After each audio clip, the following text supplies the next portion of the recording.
quand Dieu reste Dieu. Tradition juive, chrétienne, islamique. Parler de Dieu n'est jamais anodin, parce que Dieu, par définition, ne peut pas être rabaissé sans que la foi elle-même ne se fissure.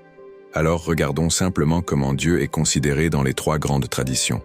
Dans l'islam, Dieu est absolu, unique, transcendant. Il ne naît pas, il ne meurt pas, il ne devient pas homme, aucun prophète n'est divin, aucun messager n'est adoré. La frontière entre le Créateur et la créature est claire, nette, infranchissable. Dieu reste Dieu, sans exception. Dans le judaïsme, la doctrine juive affirme l'unicité totale de Dieu. Aucun prophète n'est fils de Dieu au sens réel, ni Moïse, ni Abraham, ni aucun autre. Le Coran rappelle pourtant une parole précise, que certains ont dit qu'Uzaïr était fils de Dieu. Cela ne vise ni tous les Juifs, ni le judaïsme officiel.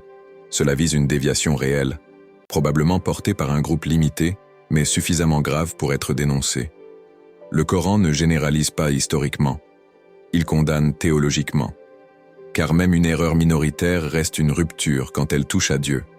Dans le christianisme ici, la frontière est franchie ouvertement. Dieu devient homme.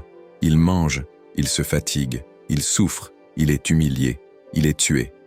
Ce qui devait rester au-dessus du monde entre dans le monde.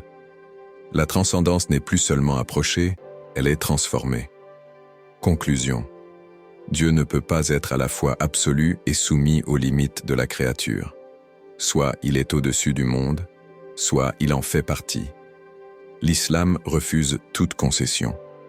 Le judaïsme trace la limite, malgré certaines dérives humaines. Le christianisme franchit la frontière en faisant de Dieu un homme. Gloire et pureté à celui qui a caché sa manifestation par l'intensité de sa manifestation et qui s'est voilé au regard par l'éclatement de sa lumière.